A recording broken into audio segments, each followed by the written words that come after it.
Hello friends, welcome to my Investa. अगर मैं कहूँ इस चार्ट को आप सिंपली देखोगे तो आपको क्या समझ में आता है कि आपकी एंट्री कहाँ पर बनेगी। यानी कि अगर आपको सिंपली अगर मैं इसको जूम करूँगा तो आप यहाँ पर देखोगे तो आपको दिखेगा कि स्टॉक जो है भाग रहा है एकदम बढ़िया तरीके से। स्टॉक का प्राइस बहुत अच्छा परफॉर्म कर रहा है, तो हमें इसमें एंट्री कर लेनी चाहिए, हमें मौका नहीं चूकना चाहिए। बहुत सारी एंट्रीज ऐसी होती हैं जब आप करते हो तो आपके बाद वहाँ से जब एंट्री करते हो वहाँ से प्राइस नीचे गिरता है और आप सेल करके निकल जाते हो, ठीक है। लेकिन कुछ एंट्रीज ऐसी होती हैं कि जहाँ पे आपने यहाँ पे बाई किया तो आपको बहुत ही अच्छे रिटर्न मिलते चले जाते हैं और स्टॉक काफ़ी हाई बना देता है। लेकिन परफेक्ट डिसीजंस क्या रहते हैं कि जब प्राइस थोड़ा अपने आप को करेक्ट कर लेता है तब आपकी एंट्री हो। यानी कि ये देखिए, ठीक है, आप एक चीज़ देखोगे तो आप यहाँ पर बाई करोगे, ठीक है, आप लक्की हैं तो आपका प्राइस एकदम हाई गया और आपके अच्छा प्रॉफिट हुआ। लेकिन अगर आप इसकी बजाय इस जब ये प्राइस रिट्रेस होकर यहाँ से ऊपर गया, इस जगह पर एंट्री करी तो आपका और भी ज़्यादा परफेक्ट डिसीजन रहेगा, ठीक है। तो ऐसे ही केस में आप यहाँ पर अगर आप देखोगे तो आपको अब यहाँ पर डरने की ज़रूरत बिल्कुल भी मेरे हिसाब से तो यहाँ पर नहीं है कि इसने यहाँ पे हाई पे बाई किया है। लेकिन बशर्ते आपको इसमें लॉन्ग टर्म के लिए 5 साल या 10 साल के लिए आपको इंतज़ार करना पड़े, ठीक है। तो अब आप देखोगे तो यहाँ पे परफेक्ट एंट्री कब बन रही है, जैसे कि मैंने पहले भी बताया कि जब प्राइस वीकली टाइम फ्रेम के अकॉर्डिंग पिछले 50 दिन के एवरेज पे आता है तो आपके डिसीजंस बनते हैं। लेकिन यहाँ पर अगर आप कहेंगे दूसरी चीज़, हम दूसरी बात करते हैं अभी, ठीक है, इस चीज़ को हम यहाँ पर साइड में रखते हैं।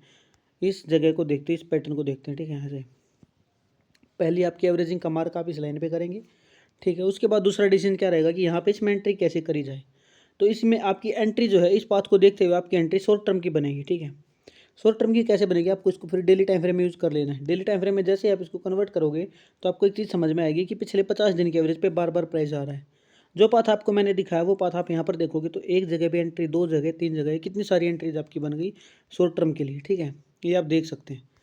तो मुझे उम्मीद है ये चीज़ आप समझ रहे हैं जो मैं आपको समझाना चाह रहा हूँ। तब प्राइस गिर रहा है, ठीक है, तो आप अगर डेली टाइम फ्रेम के अकॉर्डिंग यहाँ पर आए हैं तो आपका प्राइस नीचे चला गया, ठीक है, तो आप यहाँ पे देखेंगे ना।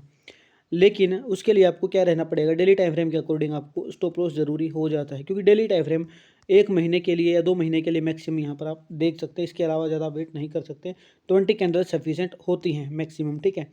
तो आप यहाँ पर एक चीज़ देखोगे, ठीक है, जनरली लोग इसको 5 से 6 कैंडल के बारे में बोलते हैं, लेकिन आप अगर होल्ड करोगे तो भी 20 डेज 20 कैंडल्स तक तो आप वेट करोगे ही करोगे उस चीज़ को, अगर प्राइस साइडवेज जा रहा है तो, ठीक है ना। तो यहाँ पर सबकी अपनी अपनी स्ट्रेटजी होती है, सब अपना, कोई 5 कैंडल बताता है, कोई 3, सबका अपना अपना तरीका, ठीक है। आप अपनी स्ट्रेटजी खुद बनाएं। सबसे पहला कि मैं सेबी रजिस्टर्ड नहीं हूँ तो सलाह नहीं दूंगा, लेकिन आप इस चीज़ को देखोगे ना तो यहाँ पर आपको दिख रहा है कि प्राइस संभलना चालू तो हो गया है, लेकिन अभी भी सेलिंग का प्रेशर आपको इसमें दिख रहा है। एंड ऑफ द डे यहाँ पे सेलर अभी भी पावरफुल हैं और प्राइस को नीचे लेके जाना चाहते हैं। तो प्राइस अभी 5068 तक संभलेगा जाके, ठीक है। आप देख रहे हैं या तो प्राइस इस पे संभलेगा या इस पे संभलेगा। यहाँ पर संभलने की कोशिश करी, संभल नहीं पा रहा, तो कैंडल अगली बनेगी और इस पे कंसोलिडेट करेगी और उसके अकॉर्डिंग आप देखोगे तो वीकली टाइम फ्रेम के अकॉर्डिंग प्राइस लगभग जब आने वाले 1 या 2 दिन में, 1 वीक में प्राइस जो ब्लैक कैंडल है वो ऊपर चली जाएगी और यहाँ पर आगे प्राइस इसमें कंसोलिडेट करके फिर से ऊपर जाने की संभावना सबसे ज़्यादा रहेगी। ऐसा नहीं है पहले भी गिरावट नहीं हुई है। तो ये चीज़ मैंने आपको बता दी। डेली टाइम फ्रेम के अकॉर्डिंग आप पिवट इंडिकेटर यूज करेंगे तो आपको टारगेट मिल जाएंगे। मैं फिर से कह रहा हूँ, सेबी रजिस्टर्ड नहीं हूँ तो सलाह नहीं है, लेकिन डेली टाइम फ्रेम के अकॉर्डिंग अगर आप इसमें पिवट इंडिकेटर यूज करोगे तो आपको शॉर्ट टर्म के अच्छे टारगेट्स यहाँ पर दिख जाएंगे। जब प्राइस यहाँ पर आया तो S1 पर सपोर्ट करेगा तो पिवट का टारगेट होना चाहिए, बेस्ट पे है तो भी आपका पिवट का टारगेट ही रहेगा। तो मुझे उम्मीद है मेरी वीडियो आपको पसंद आई है। वीडियो पसंद है वीडियो को लाइक करें और चैनल को सब्सक्राइब किए बिना ना आ जाएं। Thank you very much.